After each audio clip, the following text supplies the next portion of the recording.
Amém? Quero compartilhar uma palavra com você então, sem mais delongas. Atos capítulo 28. Se você puder abrir aí o seu smartphone, ou então vai ser projetado aí para a gente. Um texto bastante conhecido, mas eu quero tentar olhá-lo de uma maneira diferente, numa panorâmica diferente hoje. Atos 28, a partir do verso 1, diz assim: Uma vez em terra, verificamos que a ilha se chamava Malta. Os nativos nos trataram com singular humanidade, porque, acendendo uma fogueira, acolheram-nos a todos nós, por causa da chuva que caía e do frio.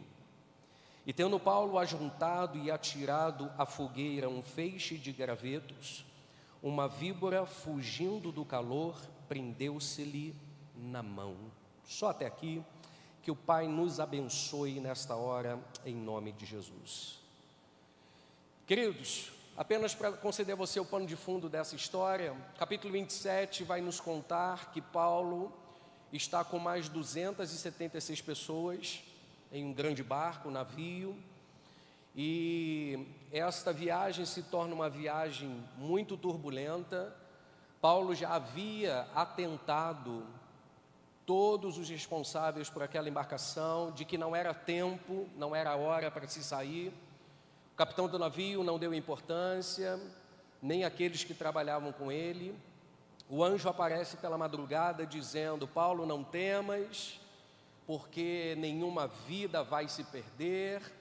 E Paulo agarra aquela palavra, compartilha com aqueles homens. E a Bíblia vai nos dizer no capítulo 27 que o vento chamado Euroaquilão faz com que aquela embarcação bata, nas pedras, e acontece um naufrágio. Cada um daqueles homens agora se pega em um pedaço de madeira, um pedaço dos destroços daquele navio, com o objetivo de tentar salvar a sua própria vida. E aí então a gente desemboca no capítulo 28, cuja Bíblia vai dizer que esses homens estão chegando ofegantes até Malta. Eles não se deram conta de que estavam indo para lá, só se deram de fato conta quando chegaram.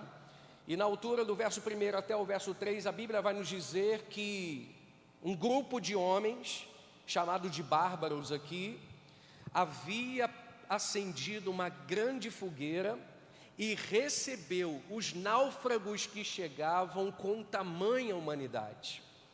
E Paulo então vai narrar esta história de uma maneira muito peculiar, dando ênfase no trabalho daqueles que estavam na ilha, no recebimento em relação aos náufragos. E em um outro momento, a Bíblia vai nos dizer que Paulo se levanta porque percebe que aquela fogueira precisa, de mais combustão. Ele sai então para catar gravetos, retorna com um grande feixe. No momento em que ele vai colocar aquele feixe na fogueira, uma víbora sai por entre aquele feixe e morde a mão de Paulo. Pois bem, a história vai nos dizer que este evento em Malta pôde gerar coisas muito abençoadoras, não apenas para aqueles que lá estavam, mas também para todos os restantes que moravam naquela ilha. Pois bem, queridos, eu quero poder compartilhar algo com você. Antes da gente entrar nesse texto, eu e o Lucas batemos um papo antes da nossa ministração, e esse texto me veio ao coração, e você já vai entender o porquê desse texto nessa noite. Se eu fosse dar um título a essa mensagem, eu daria o seguinte título: A Unidade em Malta. Guarde isso. Alguns anos atrás, eu tive o privilégio de estar com o Russell Shedd. Ele esteve na nossa igreja anos atrás, e nós estávamos em um evento que foi organizado pela igreja local, e no intervalo nós fomos para a casa de um irmão. Imagine, pastor Celso, Russell Shedd jogando sinuca. E estava ele lá, já idoso na época, jogando sinuca, e eu me recordo como se fosse hoje. Estávamos eu, pastor Sidaco, alguns outros amigos e outros colegas de ministério ali, e estávamos falando acerca do crescimento evangélico no nosso país. E naquela ocasião, nós estávamos em 42 milhões de evangélicos. Hoje, de acordo com o IBGE, a última pesquisa que foi feita da pandemia para cá, somos em torno de 65 milhões. E naquela ocasião nós estávamos falando desse crescimento vertiginoso dos evangélicos no Brasil, e estávamos falando numericamente, batendo um papo ali, quando de repente o Russell Shedd para, olha para nós e faz uma pergunta simples, mas de uma maneira direta e objetiva. Ele pergunta: mas aonde está esse povo? 42 milhões de evangélicos? Aonde está a força dessa gente? Aonde está a unidade deles que eu não vejo? Houve um silêncio naquele lugar e a gente de fato parou para pensar, porque a pergunta dele foi muito pertinente. E a partir dali algumas coisas começaram a de fato incomodar tanto a minha vida quanto a vida de alguns que ali estavam.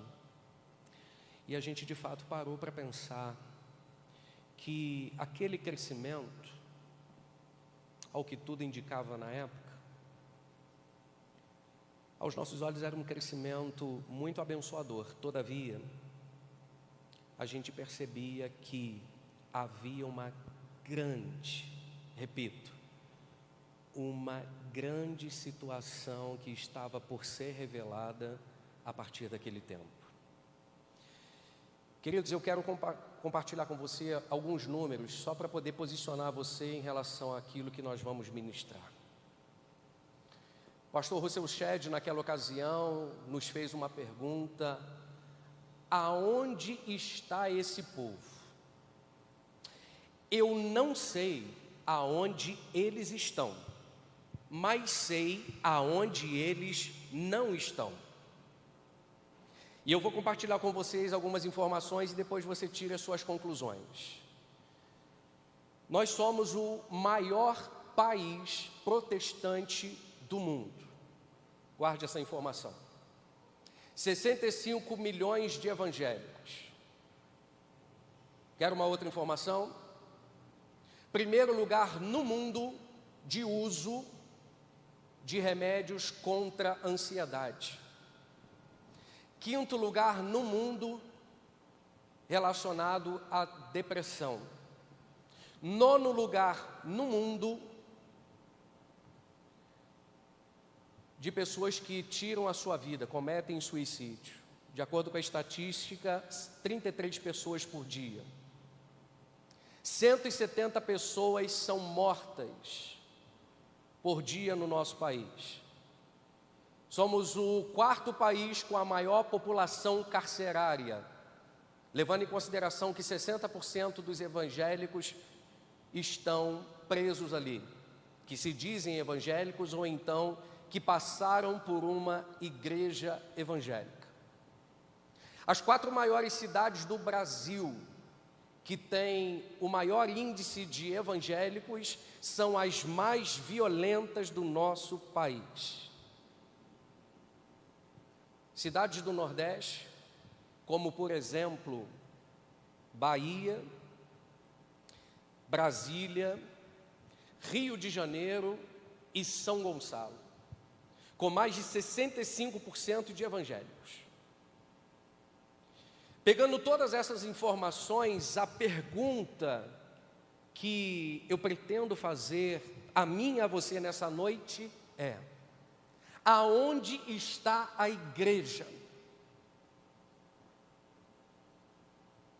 Qual é de fato a relevância desse corpo de Cristo, que é chamado pelo próprio Cristo? Aonde está o poder desse povo? Aonde está a influência desse povo? Aonde está a unidade desse povo? Nós precisamos parar e pensar nisso. Talvez você por morar aqui em Petrópolis, você não veja isso com maior facilidade, mas, por exemplo, lá na minha cidade, Teresópolis, praticamente a cada esquina tem uma garagem aberta com uma placa denominacional. Aqui nem tanto, porque a lei municipal aqui de Petrópolis é muito mais rígida, até porque tem que dar ali o dízimo, né? A família imperial, tem todas essas coisas. Então não se abre, né? Não se abre igrejas aqui como lá. E aí eu já ouvi de várias pessoas o seguinte: nossa, o evangelho está crescendo em Teresópolis, querido. Quando a gente para constatar, esses crescimentos estão acontecendo, sabe por quê? Porque igrejas estão se dividindo. Não são pessoas que estão sendo salvas, resgatadas do pecado. São pessoas que fazem parte de uma igreja que deveria ali ter uma unidade, e a partir de então vive-se uma divisão, sai parte do povo, abre-se um trabalho em nome da fé e diz que é Deus que está chamando, que é o evangelho que está crescendo. Querido, se todo crescimento fosse sadio, o cemitério seria um lugar maravilhoso para se estar, porque até cemitério cresce e não há vida nele. Então não é pelo fato de alguma coisa estar crescendo que de fato há aprovação de Deus sobre ela. Então eu quero nesse primeiro momento, ainda em guisa de introdução, convidar você apenas a analisar esta introdução, porque de fato nós estamos vivendo um tempo aonde deveria haver uma expectativa de quem está do lado de fora em relação à igreja de Cristo, a começar pela sua unidade. Todavia, o que a gente tem percebido é muito longe disso. E esse tema, hoje, que vocês estão tratando nesse final de semana, é extremamente pertinente. Porque, de fato, a gente só consegue fazer a diferença quando a gente tem um entendimento do que o Senhor Jesus requer de cada um de nós, como corpo de Cristo. E talvez você esteja se perguntando nesse momento: pastor, mas o que tem a ver esse texto? O que tem a ver esse episódio que acontece em Malta? Aqui eu quero me lançar no desafio de olhar esse texto de uma maneira um pouco mais aproximada e tentar extrair algumas lições desta unidade em Malta. Porque eu creio que existem aqui alguns conceitos, algumas lições que podem nortear a nossa vida em relação a esse desejo do coração do Pai, para que de fato nós sejamos um, para que de fato nós estejamos na mesma visão, no mesmo propósito, para que de fato possamos olhar o outro como um igual a nós. E esse texto vai nos ensinar algumas coisas, dentre elas eu compartilho com você. A unidade em Malta nos mostra que, em primeiro lugar, a unidade não deve ser exercida para provar a nossa espiritualidade, mas sim a nossa humanidade. Guarde isso. A unidade não deve ser exercida para provar a nossa espiritualidade, mas sim a nossa humanidade. E eu falo isso baseando-me no verso 2. Acompanhem comigo, por gentileza.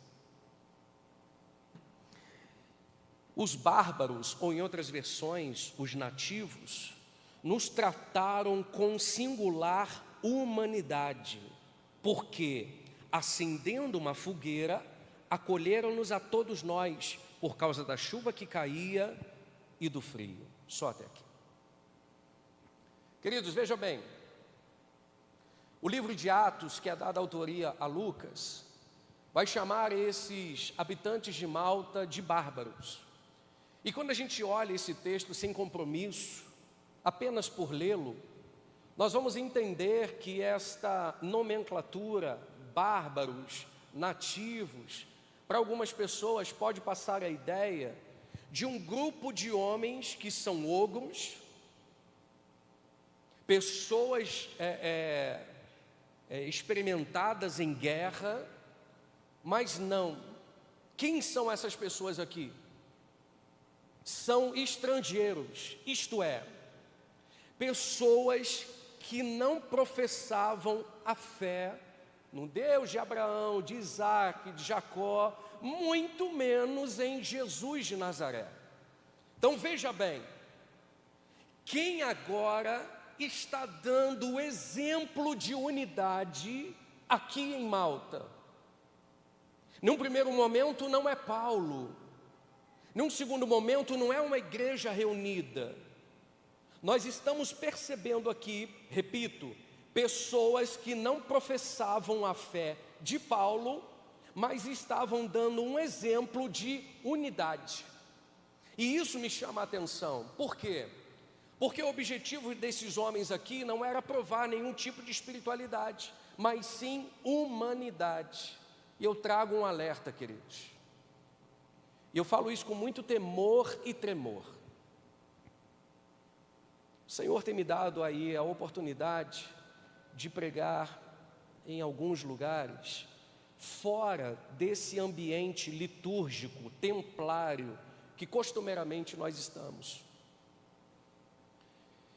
E geralmente quando a gente tem sido chamado para esses lugares, eu tenho percebido coisas que de fato têm me chamado a atenção. Em algum desses lugares que o Senhor nos tem levado, eu tenho percebido pessoas que não professam a mesma fé que eu professo, mas a impressão que dá é que há uma unidade tão genuína, um respeito, uma admiração uns pelos outros, que chama a atenção. Não estou dando ênfase de que a fé de fulano, que é colocada sobre ciclano, deva servir de exemplo para a nossa vida. Não é isso que eu estou dizendo. O que eu estou tentando compartilhar com você nessa noite, que a vivência da unidade, ela deve ter por objetivo não tentar provar a nossa espiritualidade, mas sim a nossa humanidade. Queridos, entenda bem, quanto mais santos, mais humanos nos tornamos. Nós precisamos entender que esta unidade, e que Jesus orava lá em João 17, e que posteriormente começou a ser vivenciada pelos apóstolos, mas infelizmente em um dado momento da história, parece que na passagem de bastão, esse bastão cai, e a igreja contemporânea, ela acaba perdendo um pouco isso, e a gente precisa agora diagnosticar aonde de fato esse momento aconteceu. Sabe por quê? Porque, por exemplo, quando nós olhamos as nossas redes sociais, nós vamos encontrar lá vários cristãos trocando farpas, líderes evangélicos falando mal de outros líderes. Nós vamos encontrar um ambiente muito desfavorável para um bom testemunho, um ambiente muito desfavorável para uma pregação de unidade. E a todo momento a gente percebe que parece que nós estamos dentro de um mesmo arraial, mas se degladiando um em relação ao outro. E aí a gente não encontra isso costumeiramente em pessoas que não professam a fé que a gente professa. Nós vamos encontrar este povo mais aguerrido no sentido de unidade, no sentido de propósito, no sentido de visão. E nós precisamos fazer uma releitura do tempo que nós estamos vivendo. Eu não sei como anda aqui Petrópolis, mas lá na cidade, por exemplo, tem acontecido demais. Igrejas que têm aumentado o seu número de hall, mas não é por pessoas que estão se convertendo e passando pelas águas batismais. São pessoas que estão tendo problemas com as suas lideranças, são pessoas que não estão dispostas a serem repreendidas, a ouvirem um não. E aí pega-se um grupo, sai de uma igreja e vai para outra. E está acontecendo esse rodízio de uma maneira constante. E quando nós vamos perceber, há feridas dentro das igrejas, pelo menos lá, muito abertas. E aí a gente acaba se tornando de fato, sem a gente perceber, escárnio para aqueles que estão de fora. Atos capítulo 2, dos versos de 42 a 47, vai falar sobre o caminhar da igreja primitiva. E quando na altura do verso 47, a Bíblia vai dizer assim: e o Senhor ia acrescentando dia a dia aqueles que iam sendo salvos. Mas no verso anterior, por que isso se deu? Porque a igreja caiu na graça do povo. A igreja era bem vista, os discípulos de Jesus davam um bom testemunho. E hoje em dia a impressão que eu tenho é que a gente está caindo na desgraça do povo. O povo olha a igreja hoje, mas não tanto quanto antes. E é óbvio que eu não estou generalizando aqui. É óbvio que existem igrejas sérias, ministérios sérios e que de fato estão fazendo uma diferença muito grande na sua localidade. E vocês fazem parte de uma dessas. Mas no geral a gente percebe que as pessoas, na tentativa de viver essa unidade, estão apenas com o objetivo de provar a espiritualidade, quando na verdade a gente precisa provar a nossa humanidade. Esses homens aqui estão vivendo em unidade, mas eles não professam a fé em Cristo. Mas estão mostrando que estão juntos, no mesmo propósito, numa mesma visão e com o objetivo de abençoar aqueles que chegam. Isso é formidável. Isso é formidável. Ainda há pouco, por esses dias, eu estava ministrando em uma outra igreja, estava compartilhando. Está aumentando muito esses eventos chamados, por exemplo, Marcha para Jesus. Não sei se na região aqui tem acontecido. Eu fui chamado para participar de um desses eventos, para ajudar a coordenar. E aí a pessoa me procurou e disse: pastor, eu queria muito que você nos ajudasse na organização, na participação. A questão financeira pode ficar despreocupada, nós já temos verba, é uma verba que já foi destinada para isso, então pode chamar cantor, pode chamar, enfim, trio elétrico, já temos uma carreta toda equipada, vai vir do Rio. E ele foi dando detalhes. Eu disse assim: amigo, eu acho que você não chamou a pessoa certa para isso. Ele: ué, pastor, mas por quê? Eu falei: eu vou dizer a você. Nada contra esses eventos que aglomeram pessoas em nome da fé.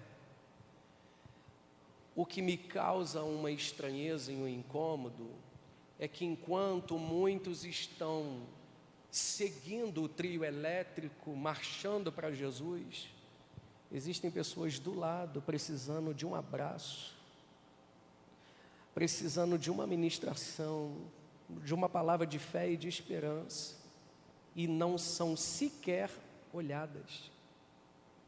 É mais ou menos como aquela história de Atos 3, quando o coxo está diante da porta formosa. Você sabe por que aquela porta é chamada formosa? Porque ela era revestida de bronze. Então, quando o sol nascia no oriente e batia na porta do templo de Jerusalém, ela resplandecia. E ela tinha pelo menos, guarde isso, 6 metros de comprimento por mais de 9 de altura. Era uma porta suntuosa. Então as pessoas, quando iam ao templo, elas iam ao templo olhando a porta formosa, mas não quem estava diante dela. Eu não consigo ver a unidade de Cristo sendo vivenciada dessa forma. Não consigo. Agora eu olho para a vida desses bárbaros aqui, e por mais que eles não professem a fé em Cristo, eu consigo ver de fato uma unidade. Aí talvez você esteja se perguntando: mas pastor, será que de fato há algum ajuntamento? Sim, há.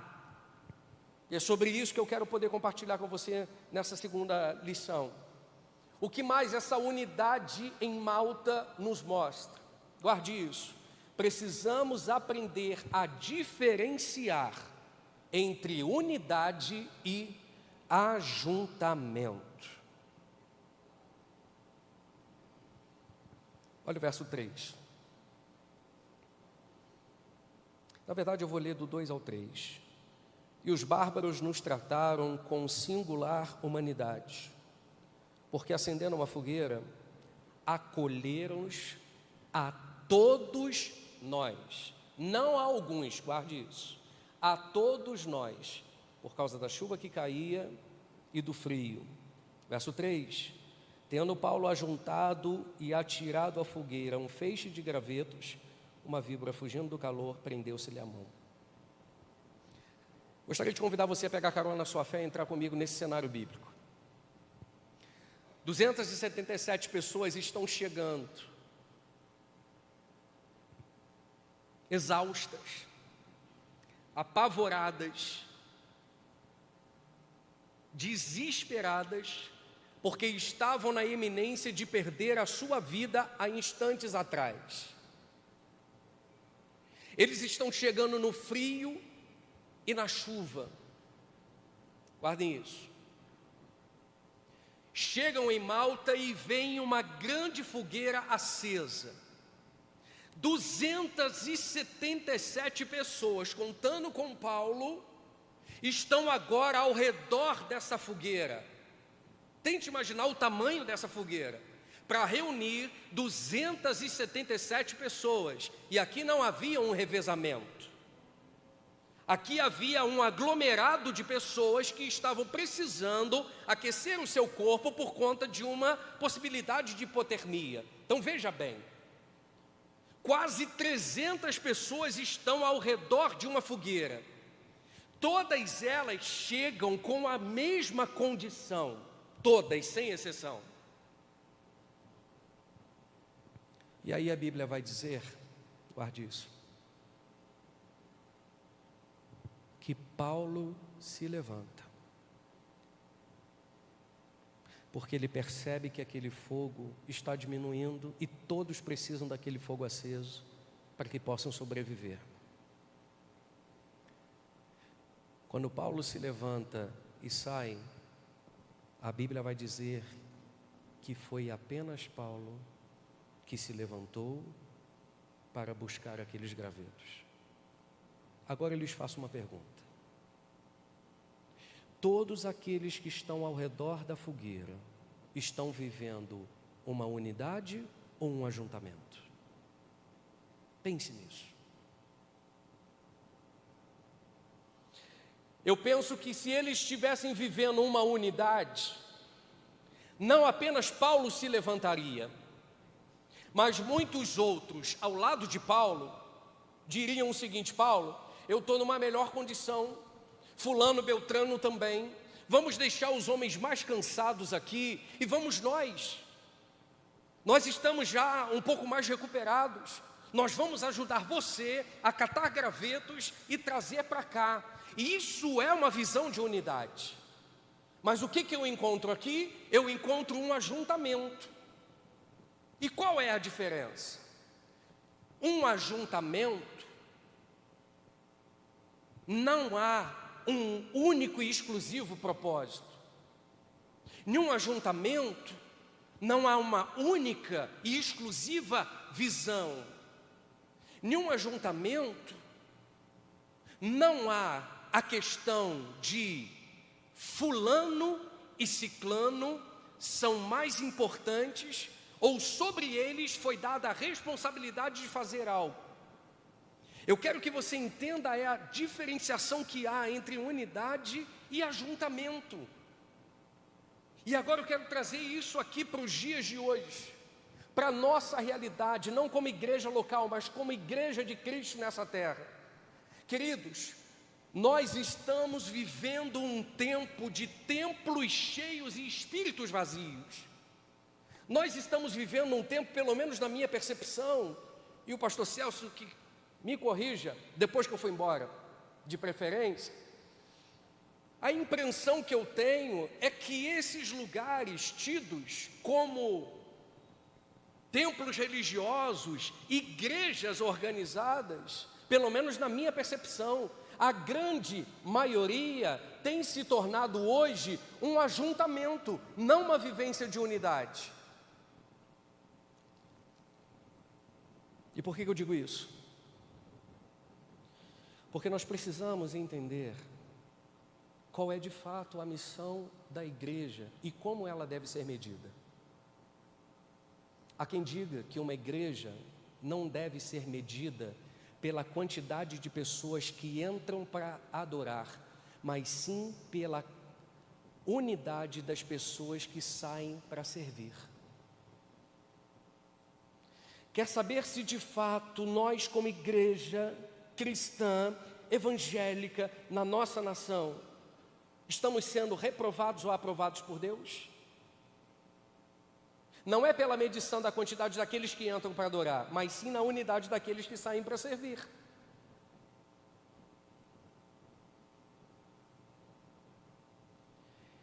E talvez você esteja pensando, caramba, então existem algumas coisas que a gente de fato precisa corrigir. É verdade. Existe uma conversão de rota que precisamos fazer enquanto é tempo. Uma conversão de rota. Queridos, hoje não é difícil encher uma igreja. Não é difícil a gente realizar um ajuntamento. Basta apenas a gente ter carisma, porque em alguns lugares, tendo carisma, mas não tendo caráter, está tranquilo. Ter uma boa entrada, se traz um cantor famoso, se lota a igreja, e alguns chamam isso de corpo de Cristo.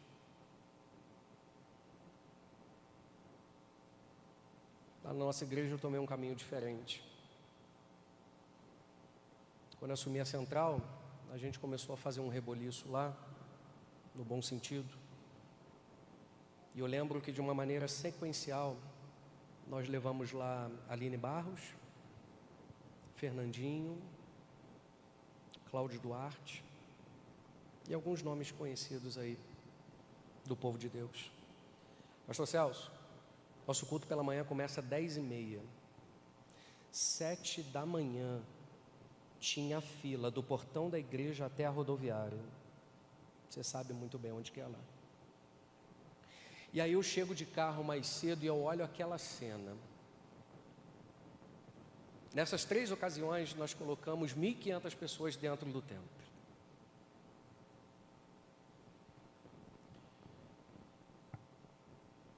Na semana seguinte, nós tivemos uma semana de oração. Me pergunte quantos desses que estavam lá nessas atividades compareceram à reunião de oração.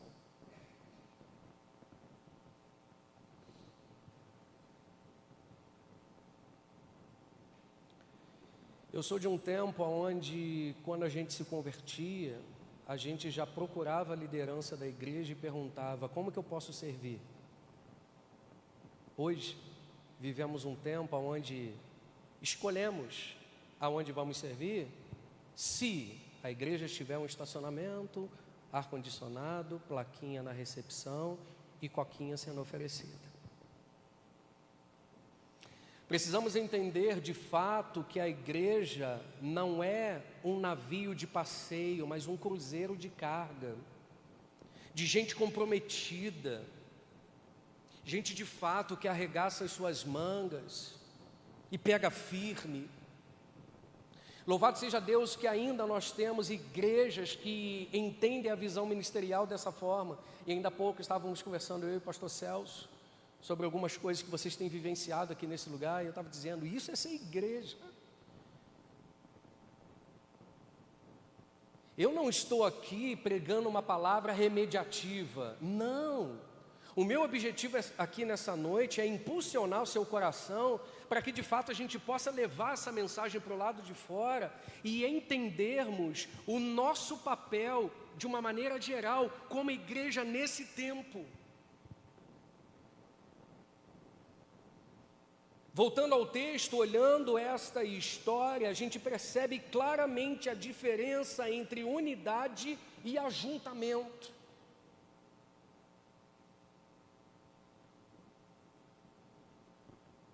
O que mais nós aprendemos no texto?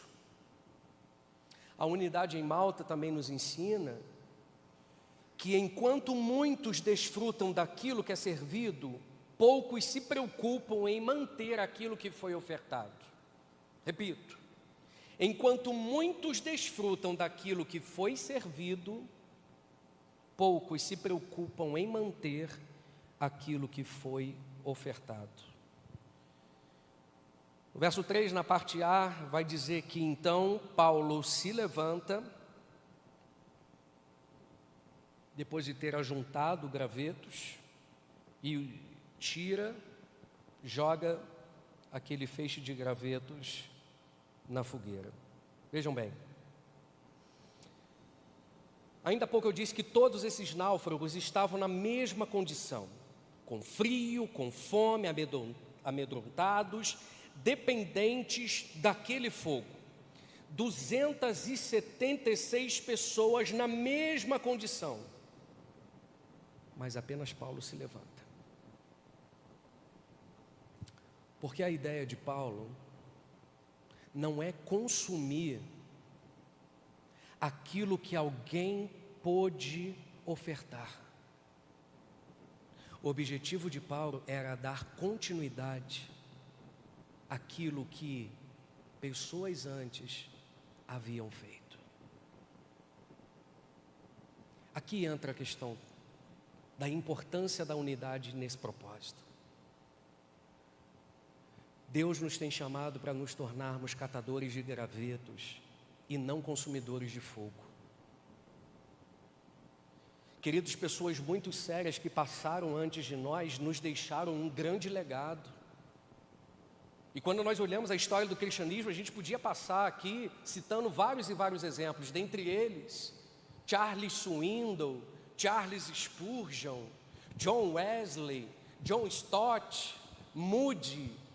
Acelerando um pouquinho mais na história, William Carey, Hudson Taylor, homens que de fato fizeram a diferença. Mais recentemente, Billy Graham, o que eu citei ainda há pouco, Russell Shedd. Antes nós tínhamos pessoas de referência, e eram várias.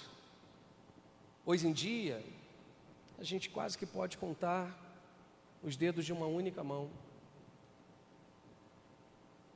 Quem hoje a gente de fato tem como referência na nossa vida? Celso Ribeiro Filho. Amém? Esse tem que estar na lista. Me digam outros.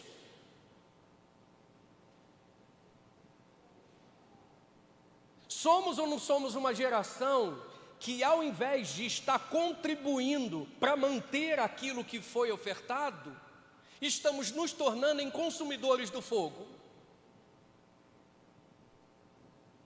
A pergunta que eu tenho me feito nessas últimas semanas é: que tipo de discípulos nós estamos gerando e que tipo de igreja nós vamos estar apresentando para esses que estão vindo atrás de nós? Essa é uma grande pergunta que precisa ter imediatamente uma grande resposta. Queridos, eu já fui pastor de adolescentes e de jovens há muitos e muitos anos. Eu sei das lutas que a gente enfrenta, no mundo que a gente está, mas eu quero te dizer uma coisa em nome de Jesus. A minha mensagem aqui não tem o teor de se tornar uma mensagem pessimista, aonde eu estou aqui trazendo à tona alguns alertas para a nossa vida. O meu objetivo aqui é dizer a você que o Espírito Santo que habita sobre a sua vida te capacitou para que de fato você, ao lado de alguém, se torne uma referência nessa geração. Porque nós não somos igreja sozinhos. Nenhum membro subsiste fora do corpo apenas por ele. Se você cortar uma mão, o teu corpo vai continuar. Obviamente que não na mesma condição do que antes, mas ele vai resistir. Mas essa mão que foi cortada, ela vai necrosar. Porque não existe igreja sozinho. E por que a nossa situação se tornou ainda mais desafiadora depois da pandemia? Sabe por quê? Porque hoje nós temos aqueles que se auto-intitulam como crentes virtuais. Eu não preciso estar no meio da igreja, eu não preciso estar em comunhão com os irmãos. Quem disse isso? Basta apenas sentar num sofá muito confortável, pegar um balde de pipoca e ligar numa televisão de 75, 85 polegadas e desfrutar daquilo que está sendo ministrado. Isso não é ser igreja.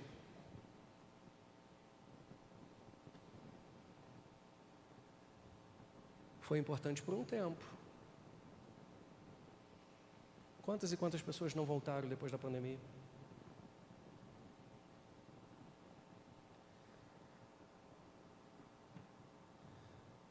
Eu penso que nós temos um desafio diante de nós. Qual o desafio? Exercermos essa unidade de tal forma para que não nos tornemos consumidores de fogo, mas que nos tornemos catadores de gravetos. Nós não podemos permitir que essa chama venha a se apagar. Queridos, eu estou compartilhando com você nessa noite, mais do que um bate-papo, do que um sermão expositivo, porque de fato a gente precisa se atentar, porque essas coisas vão chegando perto da gente de uma maneira tão sorrateira que a gente não percebe. Deixa eu dizer a você, eu tenho alguns amigos pastores que pelo menos uma vez ao ano vão à Europa para poderem ministrar. E um tempo atrás, conversando com um deles, ele teve a oportunidade de pregar em uma dessas igrejas que lá estavam. Igrejas grandes na Europa, 30 membros. Aí você olha, alguns séculos atrás, aquelas catedrais que um desses homens pregaram, como por exemplo, Spurgeon, que eram lotadas de pessoas que rendiam a vida a Cristo. Hoje, essas catedrais se tornaram boates, cabarés. Há uma expectativa entre 2030 a 2050 que a Europa seja tomada pelo islamismo. Então vamos entender aonde foi o berço do cristianismo, do evangelho. A Europa foi o berço. Eles enviam missionários para a América do Norte. Estados Unidos estão agora exportando missionários. Várias igrejas que hoje estão aqui, mas foram fundadas, por exemplo, por americanos. Americanos eram enviados no Brasil para se tornarem missionários e compartilhar o evangelho. Sabe o que hoje está acontecendo? Eles é que estão pedindo para que a gente possa enviar missionários. E qual é a dificuldade que nós temos hoje de enviar missionários para lá? Questão financeira. O dólar 5 por 1. Como que uma igreja local, de uma maneira mediana, vai sustentar um missionário nos Estados Unidos, por exemplo? Ganhando em dólar. Hoje, aqueles que exportavam missionários, hoje estão pedindo socorro. Pastor, mas hoje nós vivemos no país que é o maior país do mundo no que se refere à questão da fé, à questão do protestantismo. Queridos, os europeus pensavam que esse tempo não ia chegar, os americanos pensavam que esse tempo não ia chegar, mas hoje nós corremos esse risco desse tempo chegar aqui para nós. É por isso que hoje Deus está tentando despertar uma juventude que tem gás, que tem ânimo, que tem disposição, para que de fato possa se posicionar, para que a gente não venha se tornar o que vários outros lugares já estão se tornando há muito tempo, aonde o evangelho ele mingou, ele foi diluído, enfraquecido. É o nosso papel hoje, levantarmos essa bandeira. Nosso papel. Quando nós falamos, abre aspas, hoje de igrejas no nosso país, nós vamos ver igrejas, infelizmente, que tem tudo, menos de fato, os basilares pautados na palavra. Hoje nós encontramos igrejas que fazem as suas festas, mas na verdade são boates. Existe uma igreja no sul, por exemplo, olha isso, uma grande igreja. Foi compartilhado esse vídeo na internet, um grupo de rapazes saindo de uma balada, estão andando na calçada e passam na frente dessa igreja. A porta está aberta, o templo é um templo grande. Quem está no púlpito? Um cantor sertanejo, desses que cantam essas músicas aí seculares. E aí um para e pergunta, ué, mas isso aqui não é igreja? Não entendi agora. E eles ficam zoando ali na porta e lá dentro o povo adorando.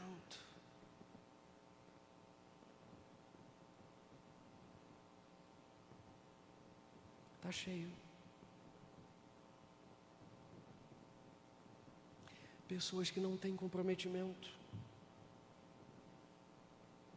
Uma geração que de fato está permitindo ser levada por essas coisas.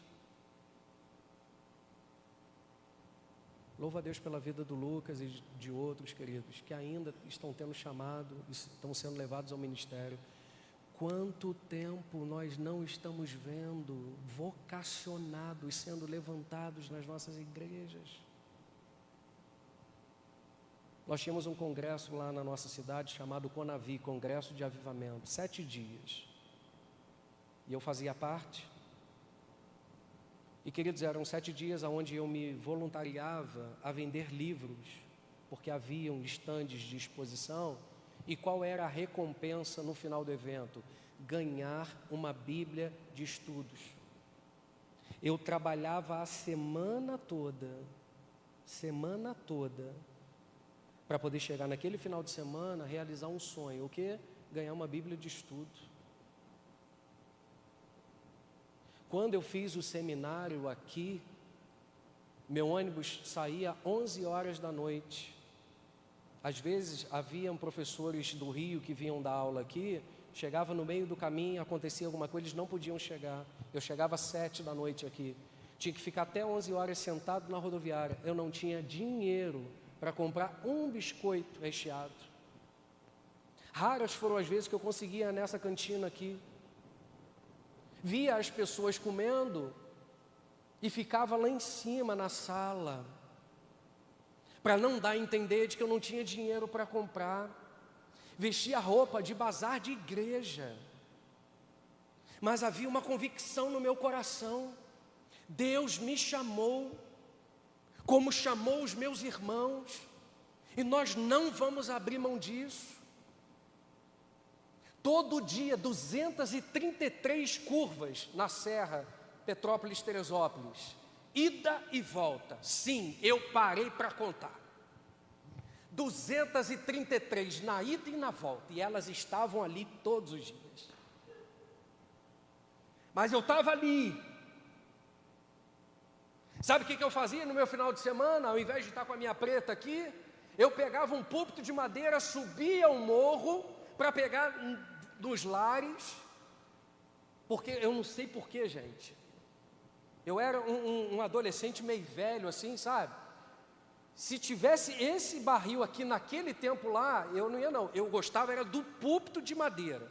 E eu pegava, botava nas costas e ia. Mas que alegria! Juntava a rapaziada, porque o objetivo era fazer com que aquela unidade que nós tínhamos pudesse de fato ser relevante para quem estava do lado de fora. E se eu tivesse que voltar lá atrás e fazer tudo de novo, eu faria. Eu não abro mão daquilo que o Senhor nos tem confiado, e eu já estou caminhando para o final. O que mais essa unidade em Malta nos mostra?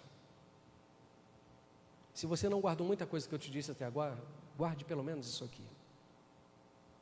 Não podemos desistir dos gravetos que aparentemente não têm condições de serem usados. Guarde isso. Não podemos desistir dos gravetos que aparentemente não têm condições de serem usados. Verso 2 e 3. E os bárbaros nos trataram com singular humanidade, porque acenderam uma fogueira, acolheram a todos nós por causa da chuva que caía e do frio. Guarde essas duas expressões. Tendo Paulo ajuntado e atirado na fogueira um feixe de gravetos. Só até aqui. Já estou caminhando para a conclusão. Toda vez que você ouvir que um pastor está caminhando para a conclusão, pode esperar que venha mais uns 5, 10 minutos. Não acredite nele. A fogueira está lá. O que seria habitual, gente, Paulo fazer? Pelo menos é isso que a maioria faz. Por exemplo, quando uma lareira está acesa, a gente não pega aquele punhado de lenha e joga de uma vez só. O que a gente faz? Pega um toco, bota outro. A gente vai colocando aos poucos. É mais ou menos assim? Quem está comigo diz amém. O que eu penso que Paulo poderia ter feito? Ter chegado naquela fogueira, e ele carregando um feixe grande de gravetos, ele ir colocando aos poucos, mas não. Ele pega o feixe, diz o texto, e bota de uma vez só. Aqui já me vem uma lição. Qual? O mais importante, olha a importância da unidade. O mais importante não é a quantidade de gravetos, mas sim a unidade deles. Trazendo para os nossos dias. Quantos membros tem a igreja? Geralmente em reunião de pastor a gente ouve muito isso, né, pastor Celso? Praticamente é a mesma pergunta que fazem sempre para a gente. Deixa eu contar uma dica para vocês, gente. Boa parte dos pastores não conta cabeça, conta dente. Isso é, quantos membros tem a igreja? Aí ele fala assim, tem 500. Tem nada, tem 100. Mas ele não contou a cabeça, ele está contando os dentes. Bota sempre para mais. Mas vai guardando isso. Está rindo, né? Olha que coisa interessante.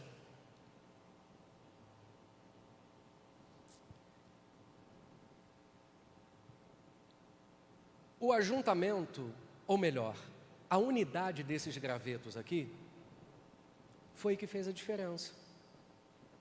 Não o número de gravetos que lá estavam. E por que isso é importante? Às vezes, quando a gente está iniciando um trabalho e a gente percebe que a quantidade de pessoas que aderiram a esse trabalho não é tão relevante em relação a números, a gente pensa o seguinte, caramba, isso não vai para frente. Querido, deixa eu dizer uma coisa para você. As maiores experiências ministerialmente que eu tive com o Senhor não aconteceu com um grupo enorme de pessoas, sempre se deu de uma maneira paulatina. Porque o mais importante é isso, não é a quantidade, mas a unidade. E eu disse ainda há pouco que nós não podemos descartar gravetos que aparentemente não têm condições de ser utilizados. Vejam bem, Paulo está saindo na chuva e no frio. Ele vai e pega um graveto, ele pega outro, mas como que você pensa que esses gravetos estavam? Eu penso que molhados.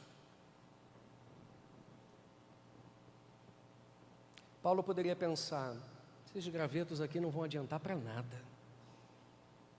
Não vale a pena eu reuni-los e tentar colocar na fogueira, porque não vão queimar. Mas não foi isso que Paulo fez. Paulo pegou aqueles gravetos que aparentemente não tinham condições de serem usados e foi juntando um a um. eu quero liberar uma palavra sobre cada um que aqui está. Queridos, talvez alguém tenha passado por uma grande tempestade aqui. Talvez uma decepção amorosa, um problema relacionado à vida acadêmica, profissional.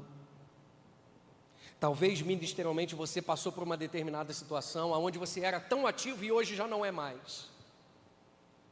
Ao invés de estar ali com a turma, se coloca um pouco mais distante. Por quê? Porque quando você olha a sua vida, talvez se comparando com um graveto desse, pense: eu não tenho mais condições de ser usado. Eu tenho uma palavra para você nesta noite. Tal como Paulo, existe um pastor, um líder, que tem o objetivo de pegar gravetos que aparentemente não têm condições de serem usados e fazer com que esses gravetos se tornem um instrumento para fazer aquele fogo permanecer. Então essa palavra é para você nessa noite que talvez nem mais acredita em você, talvez nem mais acredita naquele primeiro amor que você viveu há tantos e tantos anos.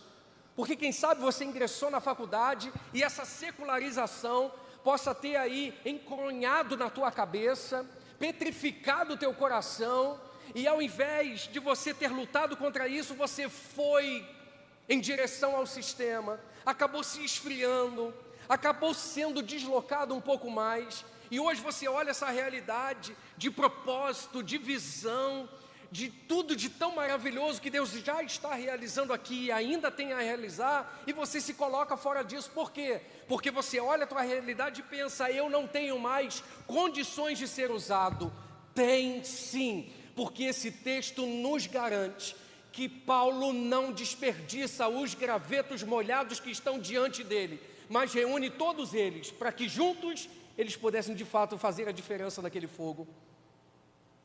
Então, por favor, como eu disse, se você não guardou muito do que eu te disse até agora, guarde pelo menos isso. Se talvez nessa noite você seja esse graveto molhado, entenda que junto aos demais, Deus pode usar a tua vida de uma maneira poderosa, de uma maneira sobrenatural. E você entenda a importância que você tem, não jogado sozinho lá, mas junto com os outros, fazendo parte desse grande feixe. Vamos orar em nome de Jesus?